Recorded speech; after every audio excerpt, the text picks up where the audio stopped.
My stepmother never let up with her accusations and rants. Eventually, I got my petty revenge.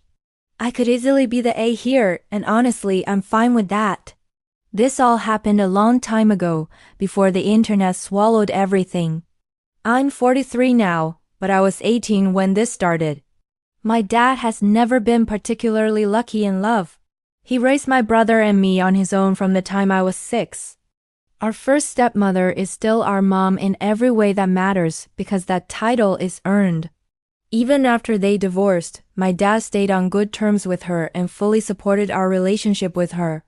He later married a second stepmom when we were teenagers. That marriage didn't last either, but she was a genuinely kind woman, and we simply lost touch over time.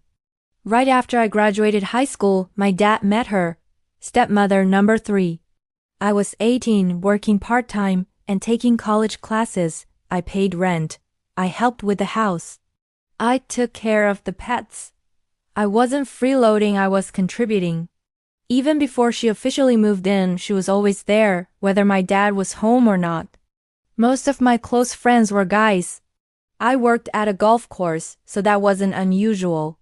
I had a couple of female friends too, but they lived an hour away.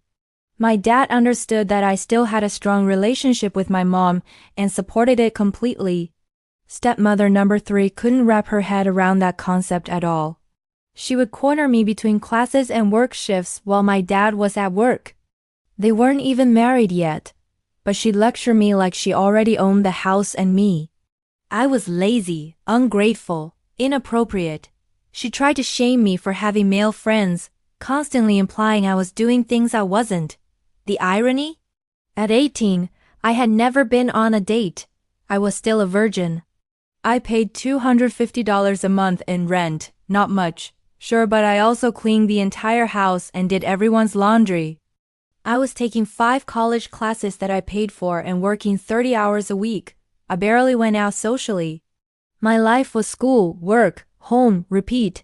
Then she escalated. She started accusing me of helping my dad hide other girlfriends. She insisted I had to know about his supposed affairs. After all, I lived there. I tried explaining how insane that sounded, but she wouldn't stop. I warned my dad, but he was deep in rose-colored glasses territory. After a few months of dating, they got married. Her son, my brother, and I actually got along great. Her son even moved in with my male best friend later on. I stayed in the house because I was trying to save money. Then my car died, and everything fell apart. I had to quit school. Until I could replace the car, my best friend or his dad drove me to work, and a coworker brought me home.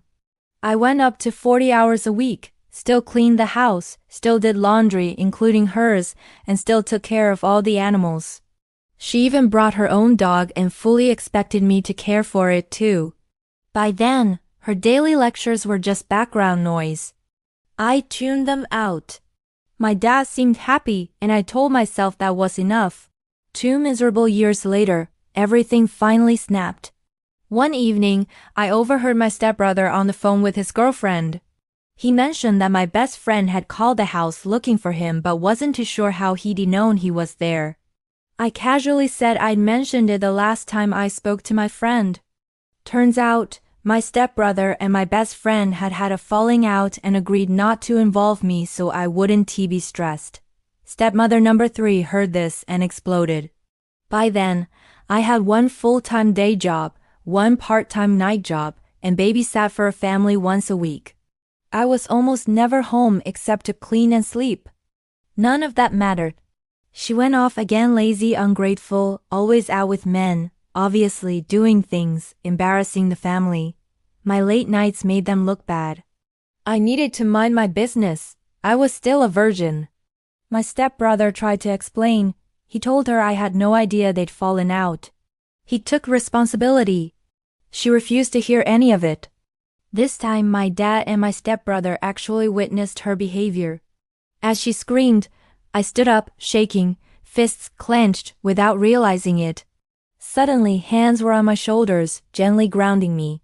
My stepbrother stepped between us, looked me in the eyes, and told me to breathe. I looked at my dad and told him I loved him.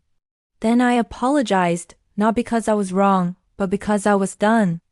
Holding my stepbrother's hand, I told her calmly that I was moving out that night. I moved in with my best friend and his parents. My stepbrother explained everything to them without me having to say a word. A few months later, their marriage imploded. She accused my dad of abuse her own son, denied it in court. She accused him of stealing money, the bank records proved otherwise. She accused him of affairs, his work schedule, timestamps, and even nearby security cameras showed he was either at work or at home. Every lie collapsed under evidence. Now for the petty part. I stayed in touch with my stepbrother for years. One holiday season, I found something that instantly made me think of her. She loved Disney. She loved ornaments. I bought a Pinocchio Christmas ornament. Before giving it to my stepbrother, I told him exactly what it was and why. I gave him the choice. He laughed and passed it along. A few days later, she called to thank me. The phone was on speaker. She gushed about how thoughtful it was, how touched she was that I'd thought of her. Then it clicked. I heard my stepbrother start laughing, then my best friend, then his parents, and finally me.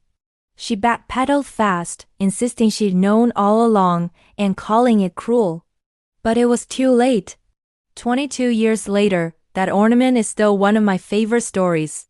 And no, I don't regret it.